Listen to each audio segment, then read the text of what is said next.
Vol Sécur, épisode spécial là, sur la compagnie de David. Comment vas-tu? Très bien, et toi-même. Très bien aussi. On continue un peu. Là, on a un peu de misère à setter notre enregistrement. On avait abordé le Dark Web la dernière fois. Là, on aborde la notion de réseau qui est très intéressante parce que, et comme tu peux m'expliquer un peu en plus chaud, c'est la façon d'analyser une situation sur la base des informations et comment on les lie entre eux autres. Donc, de tirer des analyses et de voir comment ça se passe. En criminologie ou en cybercriminologie, c'est super intéressant parce qu'on va être capable d'amener à des réflexions qui sont peut-être non intuitives et nous amener ailleurs dans nos réflexions, donc d'aider les organisations à avancer ou à aider à comprendre le milieu. Je vais te laisser là-dessus parce que je suis pas super habile, fait que c'est ta meilleure maîtrise du sujet que je suis. Oui, ben merci. En fait, je pense que la première chose qui est importante à expliquer, c'est le fait que chaque personne va voir le monde selon un certain prisme, selon certaines références, et on s'arrête pas nécessairement très souvent pour se demander comment est-ce que je vois le monde, c'est quoi ma vision. Mais c'est quand même quelque chose qui est assez important. Puis quand on regarde en cybersécurité, on va voir des gens qui vont voir le monde à travers en fait des aspects techniques. Ce qui voudrait dire, par exemple, c'est quoi mes indicateurs de compromission? Est-ce que j'ai des ports qui sont ouverts? Donc, un aspect, une vision en fait du problème de la cybersécurité qui est très mécanique, si on veut. Au cours peut-être des dernières années, on a vu une nouvelle perspective qui était tout l'aspect humain de la cybersécurité. Et là, de se dire, en fait, on peut avoir les meilleurs systèmes au monde. L'humain, il reste toujours le maillon faible. Comment est-ce que finalement un délinquant ou un criminel va s'attaquer à nos réseaux? On essaie de comprendre les individus à l'intérieur de nos organisations qui deviennent victimes ou encore de comprendre les délinquants qui s'attaquent à nous. Puis ça, c'est deux visions, deux approches assez distinctes puis également intéressantes, je dirais. Il y en a peut-être une troisième dont on parle beaucoup moins, c'est celle des réseaux et de se dire, en fait, on n'a pas besoin de savoir est-ce que mon système est sécuritaire ou non. On n'a pas besoin de savoir qui essaye de m'attaquer.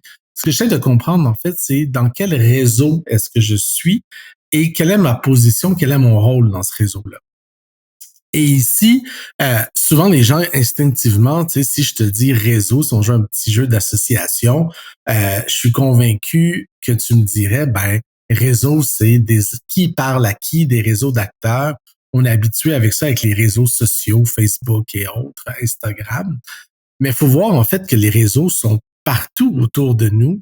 Puis une des choses que j'enseigne qui est vraiment fascinante, en fait, c'est le fait que les mêmes règles, les mêmes forces, en fait, s'appliquent à des réseaux de planètes, de fourmis, de cyberdélinquants. Il y a des choses, en fait, dans l'univers qui font que les réseaux vont guider, vont façonner, en fait, notre réalité. Et ici, on peut créer toute une panoplie de réseaux. Puis je peux peut-être t'en donner une dont on parle peut-être pas assez souvent, mais par exemple, une des choses auxquelles on s'est intéressé, c'est de voir quelle compagnie était visée par quel délinquant, donc de faire un réseau de quel délinquant vise quelle compagnie et de voir est-ce que les délinquants visent une même série d'entreprises. Donc, si on voit beaucoup de délinquants qui s'attaquent, par exemple, à la banque A, mais aussi à la banque B, mais jamais aux autres banques, probablement que ces banques-là ont des systèmes en commun, ils ont des aspects, en fait, qui les unissent. Ça devient intéressant, en fait, de même mettre ces gens-là en communication puis de se dire, on dirait que tous les deux, vous avez le même problème. Peut-être qu'en vous mettant ensemble, vous allez pouvoir le régler. Donc, les réseaux, en fait, gouvernent un peu notre réalité. Puis ce que je propose aujourd'hui, puis une façon qui est intéressante de comprendre notre monde, c'est de se demander, en fait, dans quel réseau est-ce que je suis, puis quel est mon rôle, finalement. Ouais, puis ça, je trouve ça intéressant, ce regard-là, parce que en tout cas, du moins autour de moi, on l'utilise peu ou pas du tout. Donc, ce regard-là, limite, dans quoi on est concentré, puis j'aime bien aimer ton introduction sur le volet technique. Puis même à la limite, moi, mon premier réflexe réseau, on va parler d'un réseau d'ordinateurs qui se parlent ensemble comme étant une mécanique comme ça et qui vaut clairement trahir mes racines techniques qui sont là. Mais dans les faits, effectivement, de relier les choses comme ça. Comment on procède à ce genre d'analyse-là? Parce que là, tu parles d'une cible, tu parles d'une source aussi. Comment on réussit à amalgamer pour établir ce dit réseau-là et justement nous aider à comprendre ces éléments-là? Ben, en fait, la première question qu'on doit se poser, c'est qu'est-ce qu'un acteur et qu'est-ce qu'un lien? Qu'on a une perspective de réseau, c'est les deux grandes questions. Et beaucoup d'études, j'envie beaucoup mes collègues qui sont, par exemple, dans le monde des affaires, où on se dit qui est dans mon réseau? Ben, c'est tous les employés de ma compagnie. Puis ensuite, c'est quoi un lien? Bon, ben, qui collabore avec qui travaille dans la même équipe que qui? Fantastique problème, super simple. Dans notre monde, malheureusement, les choses sont toujours un peu plus compliquées. Ce qu'on a souvent vu, en fait, dans les recherches jusqu'à maintenant, c'est essayer de bâtir des réseaux, par exemple, dans des communautés en ligne. Donc, ça peut être sur des forums de discussion. On a une super belle opportunité. Le Forum Breach, qui était très connu, en fait, pour faciliter donc l'attaque contre les entreprises. Les données, en fait, privées du forum viennent juste de couler sur Internet et ça nous permet, par exemple, de s'intéresser à savoir, bon, ben, qui a acheté à qui a parlé avec qui. Sur un forum comme tel, on peut avoir une douzaine de liens différents selon ce qu'on essaye de comprendre. Est-ce qu'on essaye de comprendre comment est-ce que les délinquants vont se partager des techniques, des tactiques, comment est-ce qu'ils vont se partager des outils, comment est-ce qu'ils vont se trouver des partenaires pour attaquer des entreprises. Donc, la première question, c'est vraiment de se demander à quel réseau, qui sont mes acteurs, et ensuite, c'est quoi les liens que je veux comprendre. Une fois qu'on a ça, il y a la science sur les réseaux a fait des bonds assez impressionnants, comme n'importe quel domaine depuis les 10 ou 20 dernières années. Il y a tout un jargon, il y a toute une série de mesures qui ont été inventées pour essayer de décrire quelque chose d'extrêmement pointu. Euh, mais à la base, je dirais que les questions les plus intéressantes, en fait, c'est toujours de se demander qui est central dans un réseau. Et ici, ben, qui est central dans un réseau, c'est assez simple, en fait. C'est celui qui parle au plus de personnes ou qui est connecté au plus d'acteurs, celui qui est capable de contrôler les flux d'informations ou celui qui va être le plus proche des autres. Donc, différentes approches qui peuvent être utilisées. Mais encore une fois, on essaie toujours pour commencer de délimiter un peu son réseau et de se dire, bon, ben, c'est quoi mon problème que j'essaie de résoudre en ce moment et quelles vont être les meilleures données pour y arriver. Donc, ça te prend vraiment une bonne définition de base, sinon tu risques de te perdre en chemin parce que je pense que, comme tu le mentionnes très bien, il y a tellement de facettes qu'on peut aborder avec les mêmes informations que tu n'es pas capable nécessairement d'arriver si tu ne focuses pas sur un élément très défini ou une question très définie sur laquelle, puis ensuite de cette question-là, tu vas puis là, j'essaie de reprendre dans mes mots. Là. Tu vas essayer d'établir c'est quoi les liens entre les personnes ou entre les acteurs là, pour être plus dans le bon jargon. Fait que là, tu vas établir les liens, la nature des liens. Donc, tu vas tout définir ces éléments-là. De celle-là, tu vas établir ton acteur principal, donc celui où le soleil du système solaire dans lequel tu essaies d'analyser. Puis ici, ce qui est assez intéressant, c'est qu'on parle souvent, par exemple, de l'évaluation du risque. On dit toujours en cybersécurité, on va surestimer des risques faibles et sous-estimer des risques là, très élevés. Et l'être humain est très mauvais pour estimer le pif de l'enquêteur. Là, on va toujours se dire que ah, ben, j'ai 20 ans d'expérience, donc je dois être capable de comprendre quel est le problème, qui nous attaque, comment et tout ça. Et souvent, on manque en fait d'outils ou de mesures. Puis cette approche des réseaux-là, en fait, va nous permettre un peu de structurer notre approche, puis d'arriver avec des réponses qui vont être quand même beaucoup plus solides. Puis je vais être capable de te dire, par exemple, bon, ben, tu t'intéresses par exemple à qui est attaqué. Donc, quelles sont les autres compagnies qui sont visées par les délinquants qui s'attaquent à nous? Ben, je suis capable de calculer en fait une distance entre deux entreprises puis de se dire les délinquants en fait qui s'attaquent à nous, banque A, et à un de mes compétiteurs, banque B, on est très loin, c'est pas du tout les mêmes gens. Où je peux te dire, par exemple, vous êtes très proches l'un de l'autre. Donc, naturellement, j'inviterais peut-être ces CISO-là à souper, juste qu'on jase un peu de qu'est-ce qu'on a vu, qu'est-ce qu'on utilise, comment est-ce que nos réseaux fonctionnent. Et donc, l'objectif ici est vraiment d'arriver avec des réponses peut-être un peu plus quantitatives, un peu plus solides, que simplement, on le voit souvent dans les publications en cybersécurité, on n'a jamais trop de certitude, on va essayer de dire, bah, c'est peut-être X, c'est peut-être Y, on a regardé ça, puis on a vu que telle personne parlait beaucoup. Comme, ben, intéressant, oui, mais laisse-moi jouer un peu avec les données, puis je peux te dire, en fait, avec objectivité, voici la personne la plus importante. Et bien souvent, ce ne sera pas les personnes qui ressortent du lot. Et ici, je peux peut-être donner un exemple si ça t'intéresse là du monde criminel peut-être plus traditionnel, par exemple. Euh, mais on a eu au Québec, par exemple, la guerre des motards. On a vu les Hells Angels qui étaient extrêmement présents et dont on a beaucoup parlé en fait euh, dans les médias.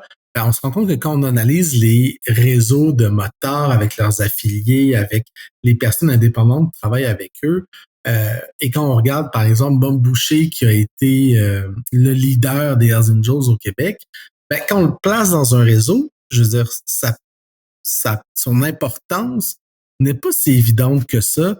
Et c'est là où on comprend un peu plus que c'est quelqu'un qui avait une certaine influence, oui, mais qui était important beaucoup plus pour l'image que pour la criminalité qu'il était en train de générer finalement. Et donc, à travers ça, on est capable d'identifier peut-être d'autres acteurs qui, eux, étaient pas mal plus intéressants à étudier, à surveiller et à comprendre que ceux qui sont peut-être un peu trop visibles, qui attirent notre attention, mais au final, qui n'ont pas un impact hyper important sur les compagnies et la société en général. C'est intéressant. Puis dans le fond, c'est comment tu définis le lien entre les acteurs dans lequel tu réussis à établir ce genre de constat-là.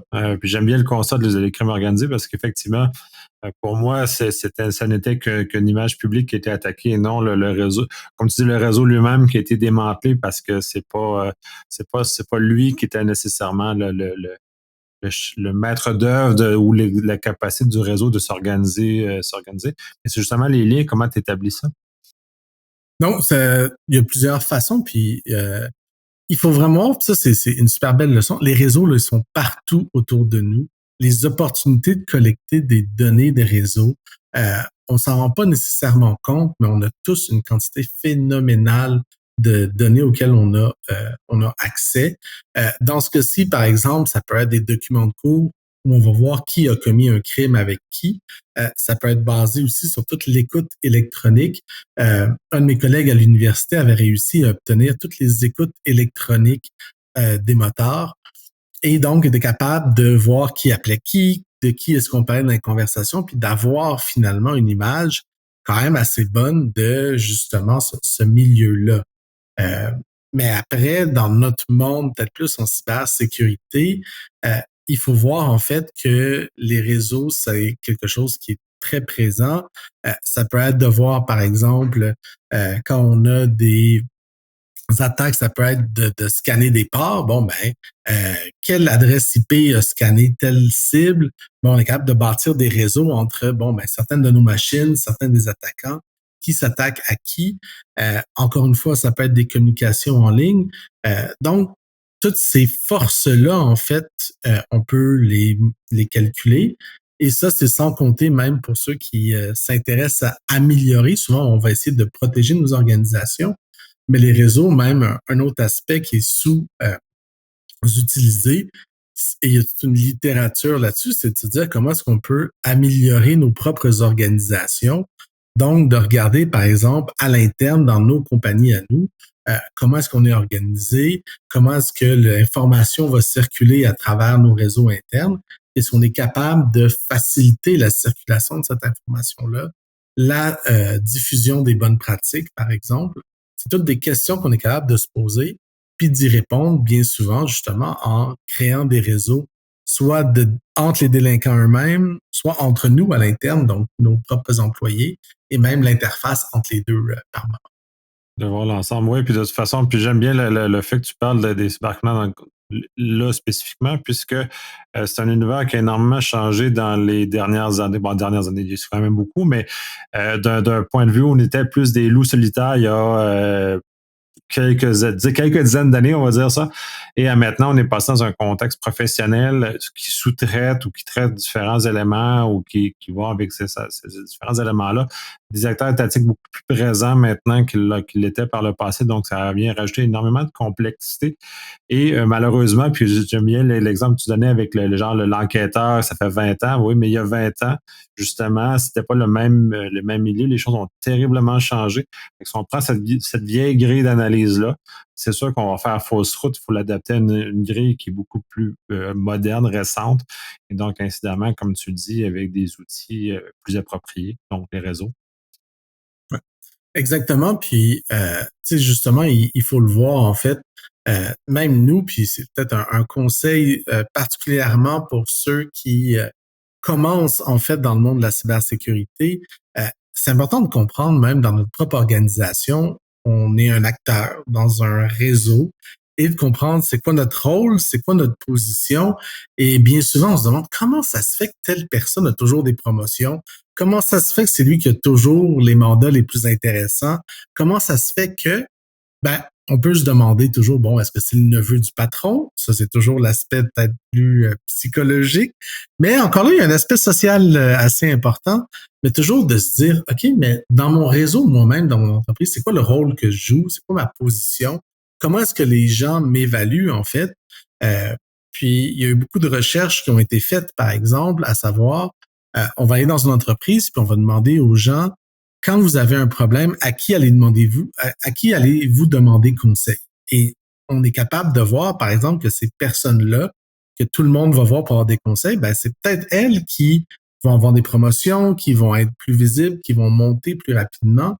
Et donc, c'est intéressant de comprendre, en fait, quelle est la position dans le réseau qui permet d'atteindre ses objectifs professionnels et de se dire comment est-ce que moi je peux changer la façon dont je travaille, la façon dont je me comporte, comment est-ce que je peux me diriger vers cette position-là que je recherche qui va me donner ce que je veux. Donc, dans ce cas-ci, c'est même pas de se demander est-ce que le code que tu as généré est incroyable, est-ce que le produit que tu as développé a réalisé des ventes incroyables. On n'est même pas là, on est vraiment ailleurs. Et c'est toutes ces questions-là, en fait, qu'une fois qu'on commence à se poser, on devient peut-être comme un grand maître d'échecs, là, un peu fou, essayer de décoder puis de voir des réseaux un peu partout. Mais je trouve que c'est une approche fascinante si on essaie évidemment de pas trop s'y perdre et de pas perdre la tête trop à l'intérieur de ça non plus. Non, non, c'est ça. Puis ça demeure une grille d'analyse qu'on utilise pour avoir des choses comme ça. Il y en a pour que c'est plus instinctuel où justement les personnes vont se passer spontanément au centre du réseau. Il y en a qui ont des habiletés naturelles à le faire, ou il y a des organisations qui vont se placer naturellement au centre du réseau. Donc, de devenir des monnayeurs d'informations, parce que c'est un peu ça dans l'absolu, c'est l'information qui circule et comment les différents acteurs dans le réseau vont circuler l'information, comment cette information-là se propage pour l'analyser. Justement, en parlant d'analyse, là, tu parlais de la question. Comment on choisit la bonne question pour démarrer et comment on s'adapte, parce que des fois, on choisit la mauvaise question. Et comment cela vient nous amener dans l'analyse de ces situations-là et d'aller plus loin, surtout en cyber. C'est que mes étudiants, en fait, ont souvent de la difficulté à arrimer, en fait, la réponse avec une question. Et la question, en fait, ça revient toujours à quel est le problème que tu essaies de régler. Donc, si aujourd'hui, en fait, je te parle, est-ce que c'est que tu essaies d'optimiser la performance de ton équipe? Est-ce que tu essaies de bonifier la sécurité de ton réseau? Donc, c'est quoi le problème que tu essaies de résoudre? Et à partir de là, les réseaux, en fait, vont t'offrir, c'est vraiment le canif suisse, une multitude de mesures. Et souvent, les gens, en fait, quand on va regarder les recherches, vont essayer de nous épater avec l'ampleur de leurs connaissances en sortant 22 lames différentes, donc 22 mesures différentes pour essayer de nous expliquer finalement quelle serait la solution optimale face à un problème. Mais ici, moi, ce que j'encourage les gens, c'est vraiment à garder ça le plus simple possible. Et quelque part, on va souvent se demander, donc, quelle est la personne clé dans un réseau, qui va avoir de l'influence. On va se demander qui va avoir du pouvoir dans un réseau. Donc, il y a certaines grandes familles, peut-être 3, 4 ou 5 grandes familles, finalement, de questions qu'on peut se poser. Et à partir de là, ben, on prend une mesure qui est simple, accessible.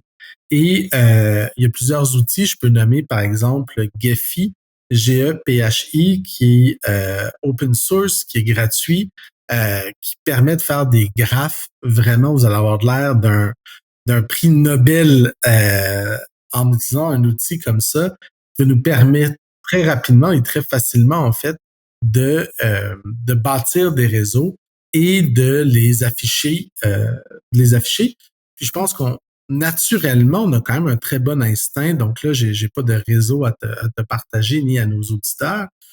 Mais quand on voit un graphe avec des points qui sont reliés à des lignes, naturellement, on va regarder, bon, mais qui est au centre du graphique, qui est en périphérie.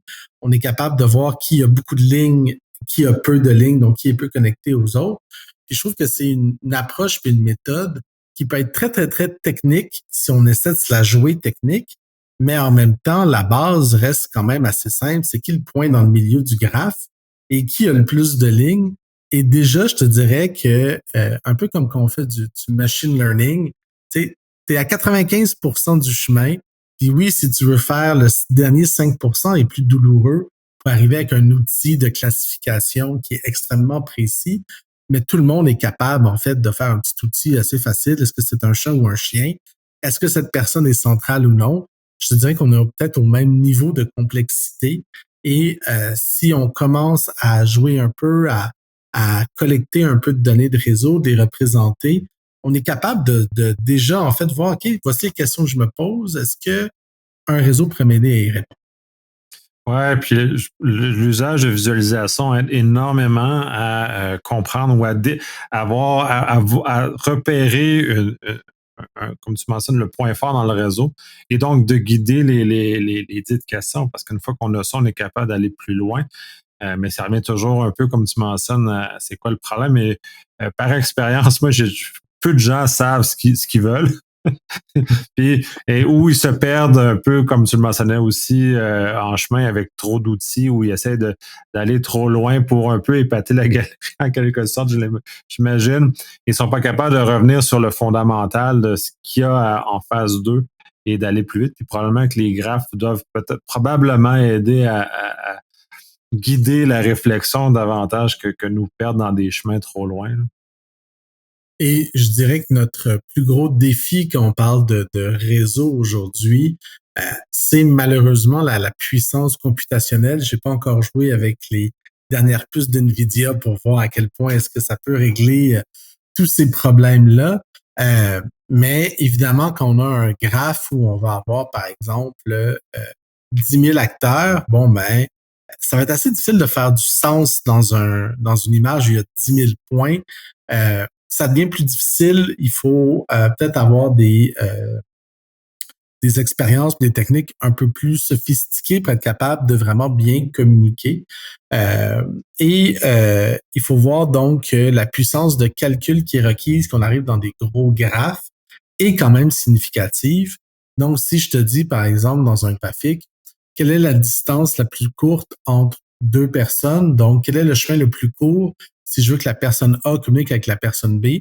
Très facile. Mais on le sait que dans la vie, malheureusement, si je veux t'envoyer promener, par exemple, ben, je le ferai pas directement, je vais le dire à quelqu'un qui va le dire à quelqu'un. Et finalement, l'information que je veux t'envoyer promener, on va avoir 5 intermédiaires entre tous les deux. Et donc, de calculer des mesures qui sont vraiment peut-être plus naturelles ou réelles, c'est là où ça devient en fait un jeu qui est plus compliqué et qui demande plus de puissance de calcul. Pour tenir compte, évidemment, donc, de comment est-ce que les réseaux, d'un côté, on a la théorie. Bon, David va envoyer promener quelqu'un, il va lui dire. Mais David le fait peut-être pas toujours directement, donc, il faut tenir compte de toutes les alternatives. Et c'est là où ça devient peut-être un peu plus complexe.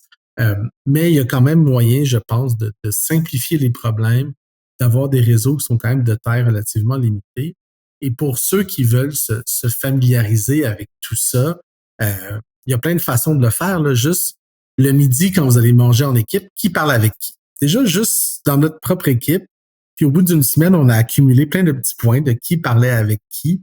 Puis déjà, ça nous permet de se faire un premier réseau, puis de se dire, OK, bon, ben on voit que telle personne a de l'air centrale. Finalement, je m'attendais pas à ça, mais Louise, c'est celle qui est le plus proche de tout le monde. Puis les réseaux sont vraiment partout autour de nous. Puis après ça, ben, c'est juste d'en collecter un peu, de les regarder, de faire sa main, puis de tester différentes hypothèses. Tout à fait. Puis quand on arrive plus dans le monde cyber, pour ça, j'étais plus dans le monde humain, comment on est capable de réussir à faire ou à extraire ces informations-là ou mettre en relation ces différents, tu parlais de banque A et banque B notamment. Comment on peut arriver justement à établir des relations comme ça ou établir le réseau avec les acteurs qui sont à l'intérieur de ceux-ci pour arriver à des conclusions, notamment comme celle que tu mentionnais? Ben, là, je pense que pour la plupart des gens en cybersécurité, ça va dépasser, en fait, leur monde. En fait, ça va dépasser les données auxquelles ils ont accès. Bien souvent, moi, j'ai eu la chance de travailler donc avec des compagnies qui vont faire du Cyber Threat Intelligence, qui, elles, leur mission, c'est simplement de collecter le plus de données possible en ligne. On voit que les gens utilisent aussi toutes les logs, donc les gens haïssent se promener dans leurs logs bien souvent, mais en regardant dans ces logs, on est aussi capable d'aller chercher beaucoup d'informations et que ce soit à travers donc des fournisseurs de services comme justement donc le Cyber Threat Intelligence ou que ce soit à travers nos logs. Et peut-être une troisième source que moi j'aime beaucoup, c'est les fuites en fait qui viennent du milieu criminel. Les délinquants, on le sait, sont très compétitifs et ils vont se pirater les uns les autres. Ils vont couler en ligne des copies de leur forum, de leur système. Euh, on l'a vu aussi, par exemple, là, des compagnies qui lançaient des attaques par des DOS avec toute leur liste de clients puis de cibles qui ont été publiées en ligne. On trouve une multitude d'informations gratuites, relativement facilement accessibles.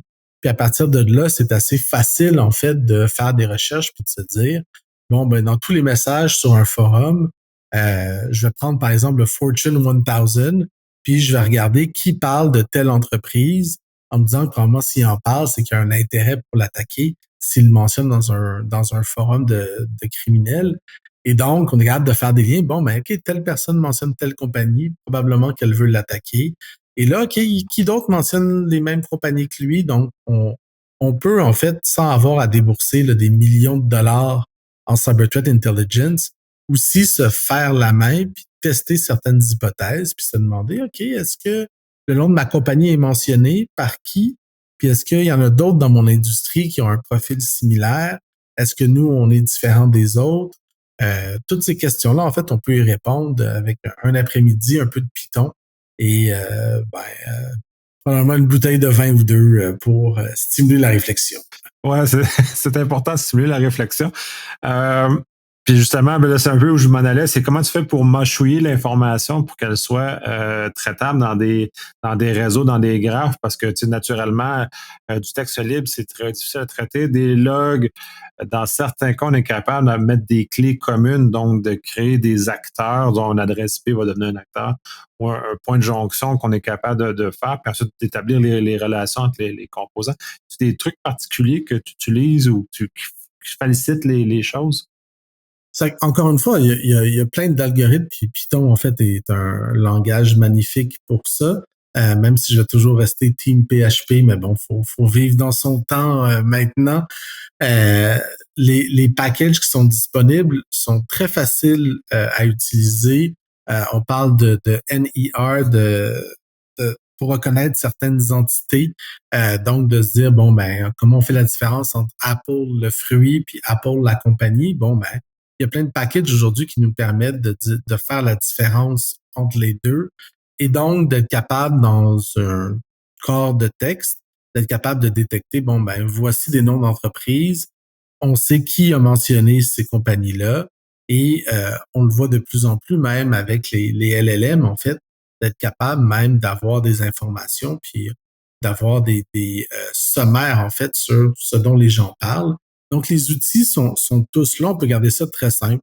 Faire des recherches simplement. Est-ce que voici une liste de noms d'entreprises? Est-ce qu'ils sont mentionnés? Mais ensuite, si on a un peu plus, disons, de temps et de détermination, on va utiliser donc des LLM, des outils de machine learning ou du NER pour être capable d'identifier certains acteurs, puis ensuite de les mettre en relation. Et les packages de réseau sont très bien faits, très simples à utiliser. Puis en fait, la base de tout ça, quelque chose d'un peu plus simple. Acteur 1, acteur 2. On continue comme ça, une paire par ligne, et on peut en avoir autant qu'on veut. Donc, le format des données puis des choses qu'on veut analyser est un peu plus simple, finalement.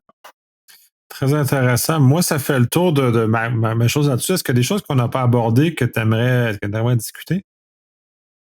Oui, ben en fait, on n'a même pas encore parlé de tout le monde fascinant là, de tout ce qui est les attributs des acteurs. Donc, on regarde beaucoup, OK, qui est connecté à qui. On peut même se dire, bon, ben, est-ce que ça, c'est un acteur chinois? Est-ce que ça, c'est un acteur russe? Est-ce que ces gens-là sont connectés les uns aux autres? Sur quelle base? On est que vraiment, on parle beaucoup, en fait, justement, de comment est-ce que les États peuvent collaborer, en fait, pour mener certaines attaques. Bon, ben, tout ça, on parle donc d'attributs d'origine. On peut rajouter là, des couches sur toutes ces analyses-là. Et évidemment, j'essaie toujours de regarder ça le plus simple possible, mais on voit rapidement qu'on s'imagine quand oui, je préfère regarder où est-ce que les différents acteurs résident, comme qui fait partie de leur réseau personnel et avoir certaines informations qui pourraient être assez intéressantes qui découlent de là. Donc, Ouais, ben, tu parlais des attributs. Comment tu utilises, ben, je vais rebondir là-dessus un peu.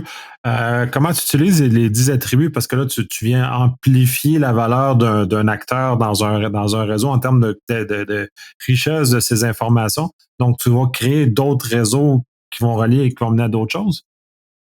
le but souvent, ça va être on va parler d'homophilie, donc à quel point est-ce que des réseaux vont être homogènes ou hétérogènes, puis de se dire, donc encore une fois, par exemple, dans le cas de pirates informatiques, je vais essayer de connaître dans quel pays ou dans quel fuseau horaire du moins il se trouve, puis ensuite être capable de voir est-ce que les personnes avec qui ils parlent, avec qui ils collaborent, sont dans le même fuseau horaire ou sont dans le même pays que eux.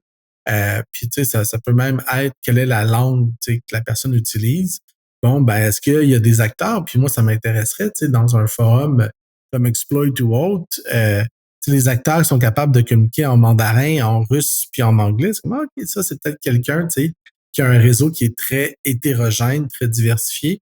Probablement quelqu'un d'intéressant à connaître puis à suivre, euh, versus quelqu'un, tu sais, qui a que des amis russes, qui ne parlent que russe, et donc qui va peut-être être plus difficile à arrêter ou perturber ou du moins enquêter euh, que quelqu'un qui peut être dans plusieurs réseaux à la fois, par exemple. Ah, ben, c'est très intéressant. Justement, ces attributs-là, ben, c'est un peu ça où puis c'était mon intuition, c'est que ces attributs-là peuvent nous mener à un second réseau ou une seconde couche de réseau qui va nous amener sur une réflexion. Tu parlais des différences de langues. Et là, tu peux ensuite rétablir ou refaire un autre réseau sur la base des langues. Et ça a peut-être un intérêt plus grand, parce qu'on revient à la question. Ça vient, en ce sens, ça vient changer la question. Et ça vient nous amener, ou en tout cas, ça change la réponse, puis nous amène dans un autre état de réflexion qui va beaucoup plus loin, ce que je peux constater. Là. Oui, puis après ça, on est capable de prendre tous les gens qui parlent anglais puis les combiner dans un seul acteur. Tous ceux qui parlent mandarin, les mettre dans un seul acteur.